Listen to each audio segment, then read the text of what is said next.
A client recently sent me this beautiful quilt for long arming, and I loved its striking design where it's got alternating 9-patch blocks with background fabric. And generally, when you put those two together in this pattern, this is called an Irish chain quilt. And as soon as I saw it, I thought, oh my gosh, yes, I have to make one of those for myself.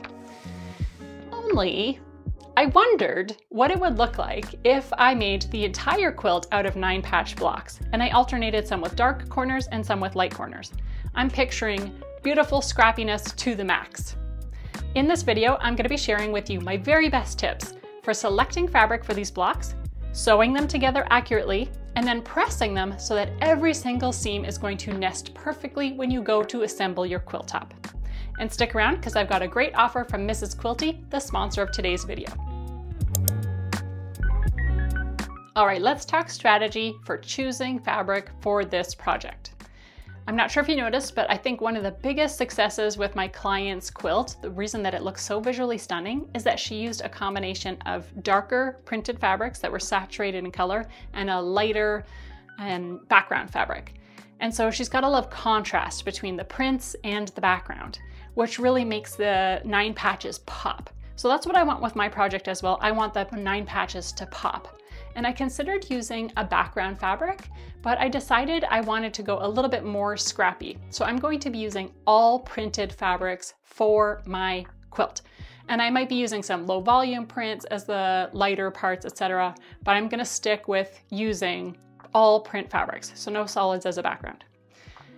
And then I had to choose, well, should I make this from my scrap bins or should I use fat quarters? And I'm still a little bit traumatized from the last time that I had to cut out a big scrappy quilt. It just took so long to do that. So as fun as that was, I'm going to be making this one out of fat quarters. And conveniently, Mrs. Quilty sent me a subscription box for me to check out, and it included some really cute fabric. So I'm going to pick my fabric in order to make this project from these ones right here. So let me show you the fabrics that they included in this box that they sent me. Okay, there's sort of a larger print with a light background. Oh my gosh, some really cute lemons, a darker background floral print, a jungle print, a multicolored floral, a larger scale floral, a tiny floral, and a gingham fabric. All right, so if I'm looking to have maximum contrast, you might think, well, pick the lightest fabric and pick the darkest fabric. So if I was just looking at this setup right here, I think this is probably the lightest fabric. I think that this little fat quarter right here. However, I don't think I'm going to use this one for this project. And that's because this is a larger scale design, meaning if I just cut out small pieces of it, which is what you're going to see when I cut out this quilt and finish it, each block is only going to be 2 inches by 2 inches. So that means that some parts of it are just going to have mostly white on it. Some of them might feature this design here, and it's not going to look consistent. It's not going to look like I used the same fabric for all those pieces. So even though this is a beautiful design and I really like it, and it's the lightest one in this pile, I'm not going to use it for this project because I think the scale of the pattern is too large for this particular project. So I'm going to set that aside. Then if I was looking at these, oh, okay, I might say that these are kind of a medium value. So they're not terribly dark and they're not terribly light. I'm just going to call them medium value. And I don't want that. I want really light ones and really dark ones, as light and as dark as possible as I can get. So I'm going to set these ones aside. And then that leaves me with these two right here. And I think that these I would call the lighter fabrics, and these ones I would call the darker fabrics. And yes, this is a larger scale print. However, I like that there's so much of the background fabric that I think that if you break this one up and cut it into smaller pieces, it's still going to read as kind of the same fabric. So with these, I could mix and match. So I could put this light fabric with this dark background, and I could put this light fabric, these super cute little lemons, with, oh, actually, I don't know if they are lemons now that I'm looking at them. They're some sort of little yellow berries or fruit with this gingham. So I could mix and match either one of these, but something in my heart just wants to put these two together. So I think these are the two that I'm going to use to show you how to make these two 9-patch blocks. I'm going to call this one my light fabric, and this is going to be my dark. And I like that the print on this is so small scale that I think it's going to read as a solid from far away. So the farther away you look at it, the more it's going to look like a solid. And I think that that's going to work really well for giving us nice contrast, but still keeping it really kind of scrappy and fun with as many prints as possible. So let me show you how I'm going to cut this up and get ready to sew them together. I've got my fat quarters pressed and ready to go. Now I've only pressed 2 fat quarters because I'm just making 2 blocks. But if you were to make a larger quilt of this, like I'm probably going to make one that's 60 inches by 72 inches. And if I was going to do that and I wanted to make it all out of fat quarters, I would need 24 fat quarters, 12 light and 12 dark. So I've got my dark one sitting here on the table in front of me, and I've got it arranged so that the long edge is closest to me and the 18-inch edges are perpendicular to me. And I'm just going to trim off the edge of this because it's not very straight. So first I'm going to just trim that off as little as possible, trying to keep it as straight as possible. And of course, you always want to start with a nice new rotary blade, or new-ish, and that one cut like butter. So I've trimmed the edge, and now I'm going to cut this into 2 sections that are 8 inches long, wide, whatever you want to call them. My ruler, which is a Creative Grids ruler, and I love it because it's got little grippy bits on the bottom, is 8.5 inches wide. So if I simply align the 1/2 inch mark with the edge of my fabric, then I'll get a piece that is 8 inches wide, and I'm going to do that again. Here I'm just cutting the dark fabric, but I also need to do the same with the light fabric. You could do them both at the same time. This is going to be leftover, so not very much. I don't even think it's 1.5 inches wide. I would normally keep a strip that was 1.5 inches wide, but this one is just not. So don't cringe, but I'm going to throw this in the garbage. I know that that makes some people upset. Some people. So now what I'm going to do is stack my 2 pieces together, and I'm going to grab my slotted trimmer ruler. So I'm going to use a Stripology ruler, which is again another product by Creative Grids. But do you think I prepared and like got it out before this step? No, I did not. But it's just over here, so let me grab it. Hopefully there won't be too much rustling. Hopefully I won't knock too many cameras out of the way. I just caught my pant leg on something, no big deal. So now I'm going to be cutting these into 2.5 inch wide strips, and I'm just aligning the line along one of the lines on my ruler along the cut edge of my fabric that I just cut there. And I don't have to think about this at all. I'm just going to follow on my Creative Grids ruler the squares that are marked on here, and they mark 2.5 inch intervals. So this first one is at 2.5, the second one is at 5 inches, then it's at 7.5, and so on. But I don't even have to think about it. I just simply am looking for those squares, and then I'm cutting along the squares. How many do you think I needed to cut? Let's just cut the last one. Let's just cut the last one. I'm not sure how many I needed to cut. Now, in order to make 2 of these blocks, because remember we're making 2 blocks at once, I'm going to need 3 dark fabrics and 3 light fabrics. So I'm going to put these in piles of 3, just so I can see how many you're getting from each. Oh good, I did cut the right number. Okay. This is extra. This one little 8 inch by 2.5 inch piece is extra, so I'm going to set that aside. And so are these little bits. These are going to be garbage for me. Again, don't get mad. So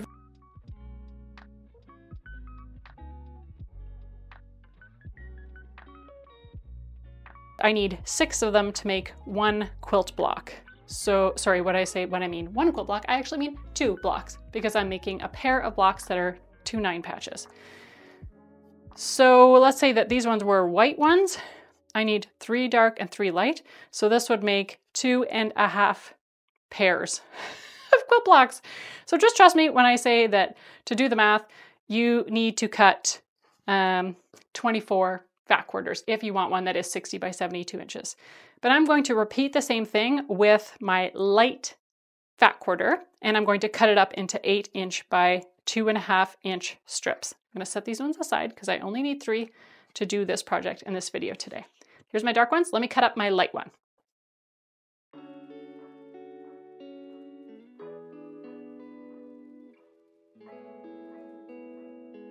I've got my 3 pieces of light fabric cut out, and I've got my 3 pieces of dark fabric cut out, and oh, I just love the way that they look together. They're so cute. These are going to be really cute blocks. But as a reminder, you could make this entirely scrappy. So you could make your entire quilt out of just little pieces that were 8 inches long by 2.5 inches wide. If you just had enough of those, you could make this whole quilt. So it wouldn't have to be made out of fat quarters. You could also use layer cakes for this. Fat 8s would work well for this. Jelly rolls would work for this. Yardage would work for this. There's no reason that you couldn't make this out of any one of those amounts. It's just doing the math and figuring out, you know, how many pieces of fabric do I need. So now that I'm all cut out, it's time to sew them together. If the idea of these blocks makes you excited, but you're not sure where to find inspiration for your next quilting project, don't worry, because Mrs. Quilty, the sponsor of today's video, has got you covered. Mrs. Quilty is a subscription service that delivers a box full of quilting goodies to your doorstep every month. Each box includes a minimum of 14 super cute fat quarters that are printed on really high quality cotton, a full colored magazine with instructions for a project, a block of the month pattern, and a free gift. Whether you're an experienced quilter or you're brand new, these boxes are going to have fun projects that are going to help you flex your creativity and get straight to sewing. And best of all, there's a money-back guarantee, they have easy returns, and you can pause or cancel your membership at any time. So there's no risk, it's all joy. Use code SHELLY20 at checkout to save 20% off your first box. And thank you to Mrs. Quilty for sponsoring today's video. Sewing station is all set up. I got my sewing machine, I got my cutting table, and I got my pressing station all set up. And this iron is warm. It's making it toasty in here. And the first thing I'm going to do is take a pair. So I'm going to take a light fabric and a dark fabric. I'm going to put them right sides together, and then I'm going to stitch down one of the long edges 1/4 inch away from that seam.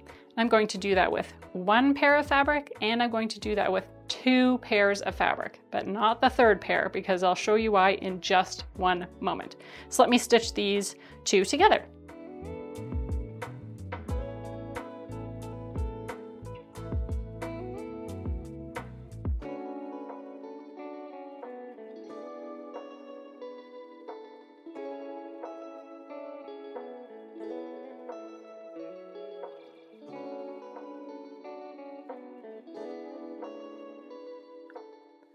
Well, that was easy enough. I've now got my 2 pairs that are sewn together. And with one of the pairs, I'm going to add a 3rd fabric that is dark. So I'm going to sandwich the light fabric in the middle. I'm going to put them right sides together. So again, it's gonna look just like this. And the other pair I'm going to do the opposite with. So this one's gonna go dark, light, dark, and this one's going to go light, dark, light. If your fabric is directional, this is where you do want to make sure that you're actually sewing it together correctly so that everything is facing in the same direction. So I believe this actually has to go like this because all of these little guys seem to, that looks more correct to me. So I'm going to lay them right sides together and sew down this remaining edge. So again, I'm kind of matching them up along the short edge because they should all be about 8 inches long. This will just take a second for me to sew these 2 together.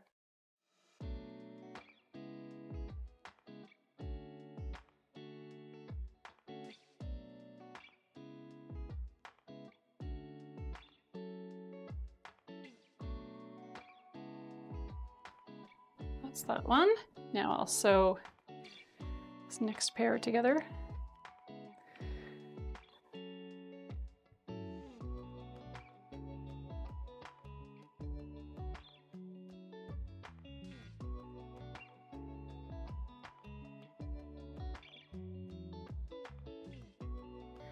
I'll cut those apart, and now I need to press them. So with each of these, in both of these scenarios, I'm going to be pressing towards the dark fabric. So that means in this strip set, I'm going to be pressing outwards on both of them. And then on this one, I'm going to be pressing inwards. So let me just drag this over and show you what I mean. Oh, everything's highly modifiable in this sewing room, isn't it? Oopsies, that's the end of that. So I'm going to put my dark fabric on, oh gosh, we got an issue here, hang on. Okay, I'm gonna put my dark fabric on top. Going to hit it with a dry iron. Then I'm going to press towards it. And I'll do the same on the other side. Dark fabric on top. Press towards it. Now I'm giving the whole thing a steam so it'll lay nice and flat. This is one of my strip sets. Set that aside. Now this one.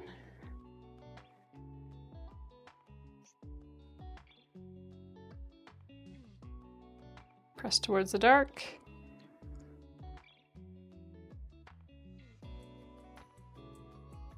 Press towards the dark. I'm trying not to flip over the sides, but I sure am succeeding at flipping over little bits of this fabric.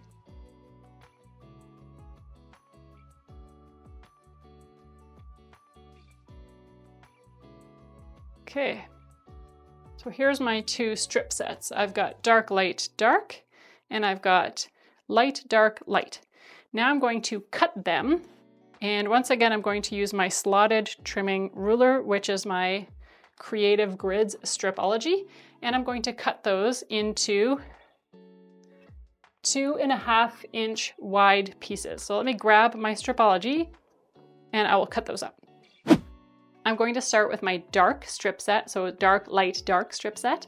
And this strip set should measure approximately 8 inches wide, because that's how long we cut our strips, and it should be 6.5 inches tall. And now I'm going to cut this down into 3 little chunks that are 2.5 inches wide.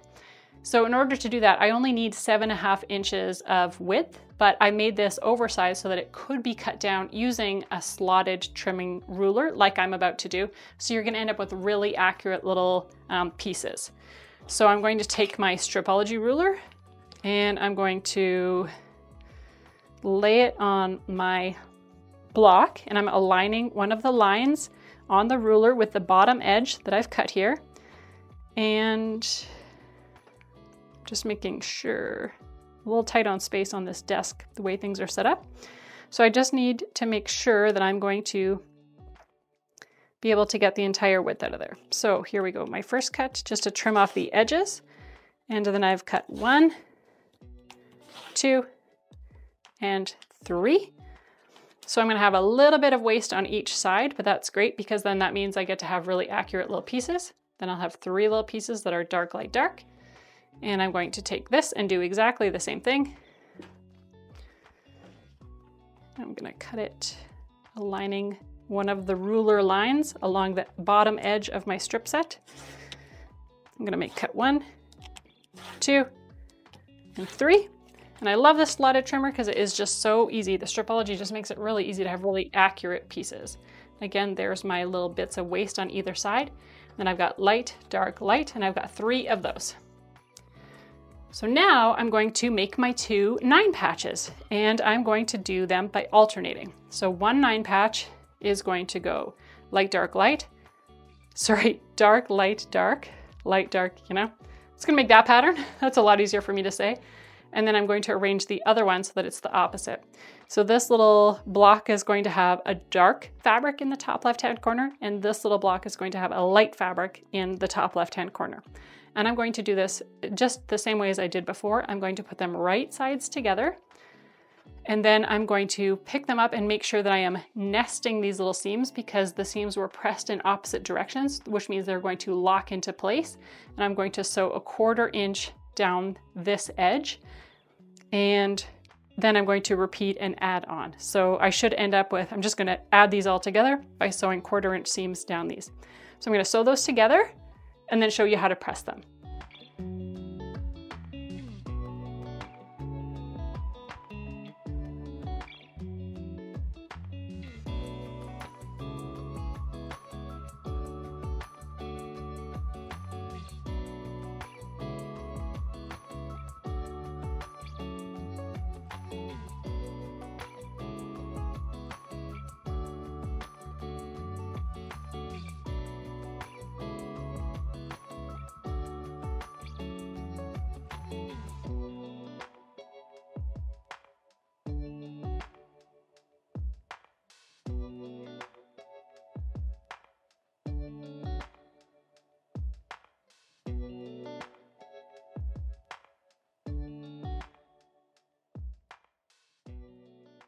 I've sewn my first seams together, and now I just need to add more to my blocks. So I'm going to add one of these and one of these and then press them.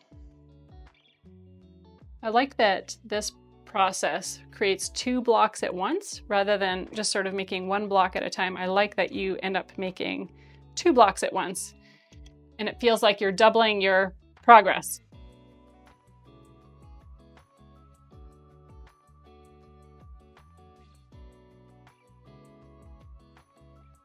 And last seam to sew here.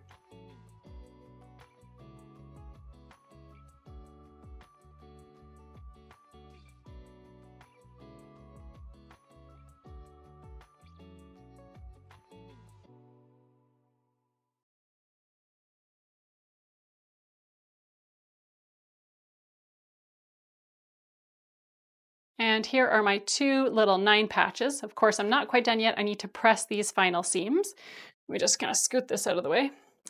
In order to do that, I'm going to always be pressing towards the piece that has double darks. So what I mean by that is that on this block, these 2, I've got my seams that I just finished sewing are going vertically. So this piece has a double dark and this piece has a double dark, which means I'm going to press these 2 seams outwards. So I'm going to press them towards this piece and towards this piece. And then on this one, I'm going to press towards the double dark, and that happens to be the middle one. This one's got a double dark. And I've got those seams going vertically as well. So I'm going to press those inwards. So let me do that. I've got the seam I want to press towards on top. I don't really have enough. Here we go. There we go. That's the ticket. So I put my double dark on top, press with no steam. Then once I've got it in place, then I give it some steam. And I'm going to put my double dark on top.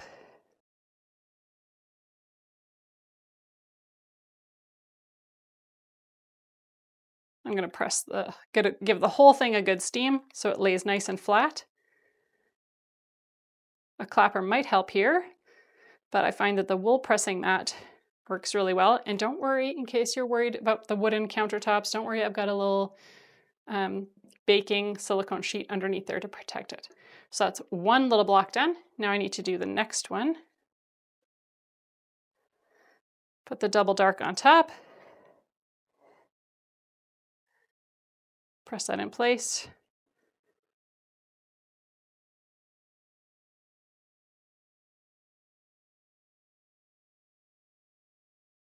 Give the whole block a nice little press.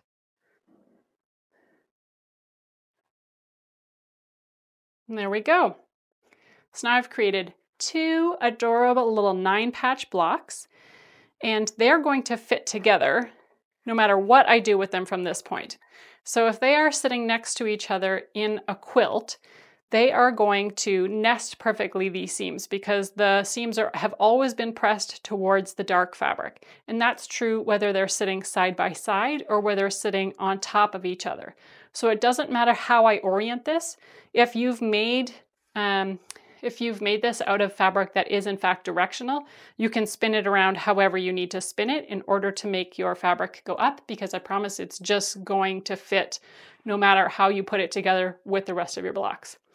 So that's exactly how you make 2 sweet little 9-patch blocks. I love how fast this comes together, and I love how accurate this is when you use the right tools. And this thing's going to be real easy to assemble, and now I want to go make 400,000 more of them, which is great because my quilt is actually going to need a lot of them. And that's how I make my 2 at a time scrappy 9-patch blocks. I really like that I used a printed fabric for my light fabric rather than just sticking with a background fabric that was a solid color, because I think it adds a certain extra cuteness, and I love the way that it looks. I hope that you found this tutorial useful, and if you're looking for another tutorial on a different type of block that uses similar techniques, you might want to check out my video all about my scrappy trip around the world quilt. I'll put a link to the video here, but it's a great little tutorial that's going to help you make a free quilt pattern, and it uses a really interesting pressing technique that you might never have tried before, and I think you're going to love. So as always, I'm wishing you happy sewing, and I'll see you in my next video.